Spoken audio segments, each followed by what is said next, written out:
Hi, it's Heath, and this is Media Diet Comics Commentary. We're here for a bit of a grab bag today. Today's Monday. I'm off work for the week for vacation, and it gives us a chance to do something a little different than we normally do. We've got 4 comics we're going to talk about today, both from Marvel, all 4 from Marvel and DC, all subscription copies, and just a mishmash of comics to talk about. So we'll go from there. So the first issue we're going to talk about is Action Comics number 1025, coming to us from DC. And this has been a fun read. I'm not sure how I feel about John Romita Jr.'s art as he ages and develops as an artist. I used to really like it. I remember a run on Daredevil that was just mind-blowing. I remember some earlier work on Spider-Man that was wonderful. Not quite sure how I feel about the now kind of equal parts hatchy and clean, like almost overly clean for the hatch work style of art that he used to specialize in. Still really good character design, still really good shape and page layout. Really still enjoy it, but not as much as I used to. And so that's interesting. Usually as artists develop, I appreciate them more over time as they come into what they are. And this feels like as he develops, he's pulling back from where he started rather than leaning into it. So I'm not sure how I feel about that. But this comic is interesting, not just because of John Romita Jr.'s art, not just because of the Brian Michael Bendis writing.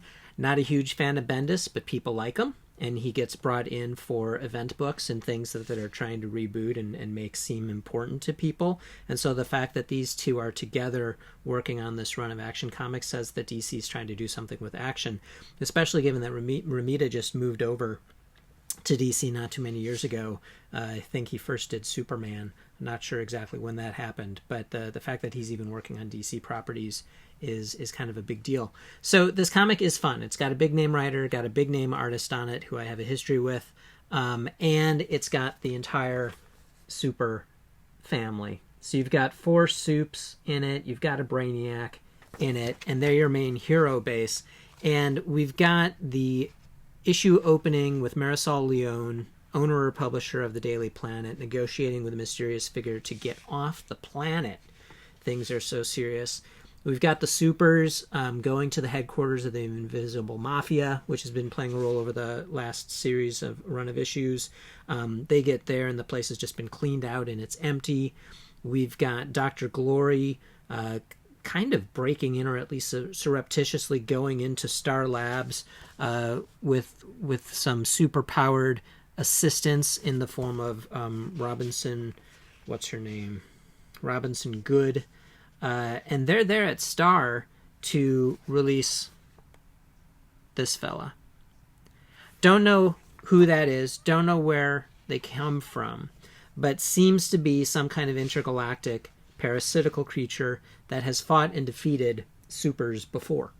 And so they've released this parasite from Star Labs, who goes straight to find all of the supers, and they then fight. There's a wonderful 2-page spread where Superman first encounters the parasite, and they begin fighting while they're trying to investigate the Invisible Mafia's headquarters. At the same time, the Daily Planet, and this is actually my favorite part of the comic, is being raided by the FBI. And so that's very exciting. And Lois Lane is there, Perry White is there, Jimmy Olsen is there. They're talking about journalism ethics, what it means to work for a clickbait site or publication rather than a decent journalistic organization. They're arguing with the FBI, helping the FBI, and then Marisol Leone shows up. She's the criminal element that was just negotiating to get off the planet. She returns saying she's going to cooperate with the FBI and throwing the side eye at Lois Lane, saying that she's not the real Lois Lane. All while this battle is happening outside the Daily Planet. So a lot of things coming to a head. If you haven't been reading this, it does build up to this. It does lead up to this. But where it gets to and where it got is pretty fun. And so this is Action Comics number 1025. Worth checking out. The House of Kent, Part 4, if you haven't been following that series. The next comic we're going to look at today is The Amazing Spider-Man. I think there have been some issues past this, but this was next in my stack on the reading pile. Number 42, full series number 843. And the cover date on this is less recent. This is dated May 22 in the Indicia. But we've got wonderful old Fing Fang Foom kind of monster issue. That's the whole issue, is that. And so it's written by Nick Spencer, penciled by Ryan Ottley. Not the biggest fan of Ryan Ottley. I don't like it when they have cartoony artists working on Spider-Man. I know he's a more kid-friendly book and character and franchise, but didn't really like Humberto Ramos's run. Later stuff seemed a little more mature in the artwork. Don't really like Ottley's work, but I love Spider-Man, and so I will always, always read Amazing Spider-Man. And this is part 2 of a True Companions storyline, and really the story of Gog. So this is what Gog looks like now. Totally classic Marvel monster. Awesome, awesome, awesome stuff. And this issue is Amazing Spider-Man and Boomerang in the middle of something where they come, beset by Gog. And the rest of the issue is Gog's origin story. And so Gog's origin story, without showing you all of the art, just want to show you how cute and cuddly and kind he is when he was smaller. Originally the pet of a child, looks like a Kree. Raised to be peaceful rather than a warrior, but then a battle occurs, alien incursion on the Kree community and facility. Gog is left behind.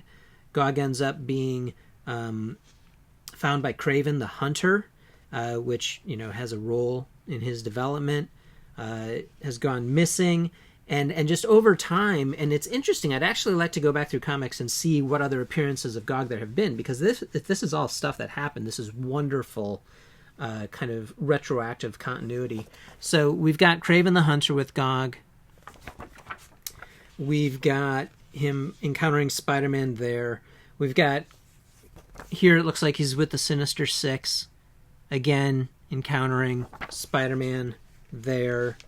And then returns to the Kree, where he finds his original owner, and this just wonderful, empathetic series of panels there, lying there beside the body of his previous owner. But the issue makes clear why Gog is so mad at Spider-Man. And again, if this all really happened, if he really intersected with Kraven and Spider-Man, if he really intersected with the Sinister Six and Spider-Man, what a wonderful dipping back into history to someone who hasn't had a lot done with them, and then tie it all together in what almost feels like punctuation in the run of Spider-Man recently otherwise. So The Amazing Spider-Man number 42, wonderful classic Marvel monster comic issue, wonderful opportunity for retroactive continuity, if that's what this is. Retcon a bunch of stuff. If these appearances actually happened, the fact that they're all kind of bringing bundled back, that's some wonderful archival work from the editorial staff there. And then, even though I opened by saying I didn't really like Ottley's art too much, does work well for this. The fact that Gog is a child's pet, that he was young and cute and at one point, the art does work for the theme of the comic. I think Ottley's work is continuing on the series, but for this issue specifically, totally resonates and totally works. So Amazing Spider-Man, one of my favorite comics as long as I've been reading, and goes hot and cold. But this was a fun standalone issue outside of the general continuity, despite all the hooks into the broader continuity. This Marvel comic, Avengers number 36, is amazing, absolutely awesome. Part 4 of a storyline called The Age of Khonshu. Art by Jason Keith. Let's see. Written by Jason Aaron and Javier Garron. So Jason Aaron writes big scale, big scope comics. Good writer to follow. And this run of the Avengers, this and at least the previous 3 issues, might as well not even be Avengers books. Might as well be a Moon Knight, Black Panther miniseries. There's a lot happening in this run of the Avengers, and so my commenting on this one issue will not suffice in terms of getting you up to speed. But basically, we've got the Egyptian god Khonshu returning, Moon Knight kind of as his hand. The Black Panther trying to restrain and keep Moon Knight from succeeding at bringing Khonshu back fully. We've got a tie-in to Original Sin occurring, and so Original Sin, one of the most interesting miniseries and events that Marvel has done in recent time. Nick Fury dead, the Watcher dead. So much cool stuff happened in that series. So this connects in with that, and somehow Moon Knight also has Thor's hammer, and so that ties into Thor and some of the other storyline about who is and is not worthy to carry Thor's hammer. Here's some neat imagery of the hammer in action in a previous Black Panther wielding the hammer. Moon Knight, Khonshu, and even a little bit of Ghost Rider. I think that the Moon Knight character has also been absorbing the powers of other people that he encounters. But most of this fight, I mean, Mephisto is involved in it. Most of this fight, most of this issue is a fight between Black Panther and Moon Knight. And I normally don't like fight comics, but this fight comic is cool, especially with the tie-in to the movie, with the suit in his movie absorbing energy and then releasing energy. They do some really interesting stuff with coloring to show that as he's fighting, that is happening in the comic as well. And I don't remember that happening with his character in the comic before the movie. But all of this in the service of Khonshu, in the service of Mephisto.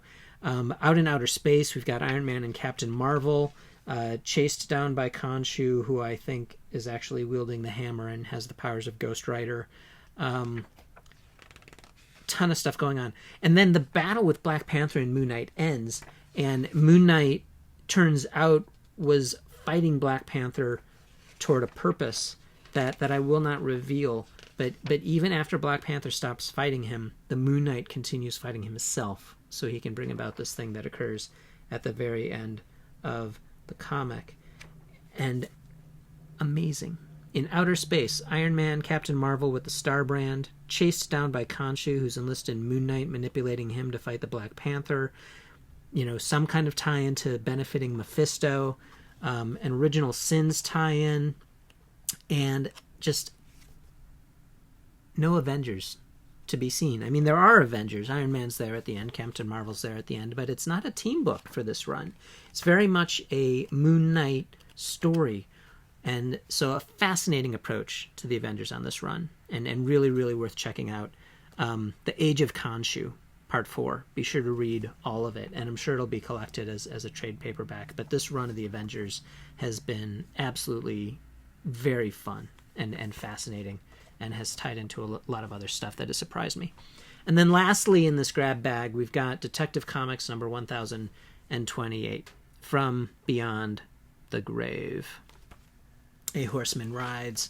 And this issue, also of interest, written by Peter Tomasi, art by Nicola Scott, and just wanted to point this out. Wonderful ad placement from the magazine Rue Morgue, which has done a standalone special issue on horror comics, Blood in Four Colors. And so they are advertising to an audience that is perfect for that. I mean, this isn't a horror comic, but you know what better place to advertise for a magazine about comics than in a comic book. So hope that brings some readers to Rue Morgue, which is an excellent monster movie magazine. So this issue of Detective, I've been enjoying Detective. It is not as big a series lately as Batman, and that's actually been the case as long as I've read both titles. Not as big a series, a slightly quieter series, given the tie back to the original Detective Comics series. Much more kind of mystery-oriented, detection-oriented, at least sometimes, not always. But this issue is very much... could have been an issue of 100 bullets. Total cop comic. Standalone, self-contained, also reminds me of some television show plots, but a wonderful detective comics story in the traditional historic sense, focusing on police and detection. It's basically the story of a cop gone bad, perhaps led to that by others on the force, perhaps not, not everyone paying for their crimes, one cop gone bad paying for his crime, and then either him returning from the dead or someone else exacting revenge on him with the remaining police over time. And so we get this ghostly visaged police officer wearing historic garb. They're armed with a sword or a rapier. He opens up the issue riding on a horse, taking on one of the people who falls victim. And then the comic is the mystery of figuring out who that person is. Is it a ghost? Is it not a ghost? If it's not a ghost, who is it? And so you've got Bullock and Batman debating over how to approach it. You've got Batman checking out a crime scene when maybe he shouldn't be to get clues for the mystery. You've got perhaps Ghost chasing down a cop on a motorcycle riding a horse, going back to the stables, the original scene of the crime. And I won't tell you who it ends up being, but you get Batman on a horse, you get him chasing the villain through Central Park on horseback. Could have been a Ms. Tree comic, could have been Mike Mystery. What was Mike? Minute Mysteries. Anyway, comparative character to Ms. Tree. I'm going to be embarrassed not remembering that. And so a wonderful, wonderful crime comic, police comic, detective comic just happens to be a Batman comic. Wonderful story there from Tomasi. Good art. Really, really enjoyed the artwork. Nicola Scott did good work. And the only thing that I would say is it's a little disconcerting with these Snickers ads that are done to look like page spreads of a comic book when the art in the ad is too similar to the art in the comic. Sometimes you turn to it and you're like, is this continuing where I was? Is it not? It's not always clear. And so kind of a neat callback to the original Hostess comic book ads, but a little disconcerting when it's similar to the art. Scott's art, it's similar enough that it was kind of disconcerting. If it had been opposite Otley's art, it would not have continued. But a great crime comic.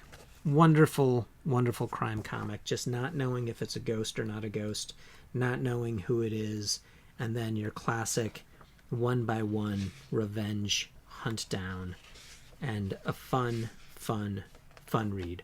So huzzah to Detective Comics in that issue. A wonderful, wonderful issue of Detective.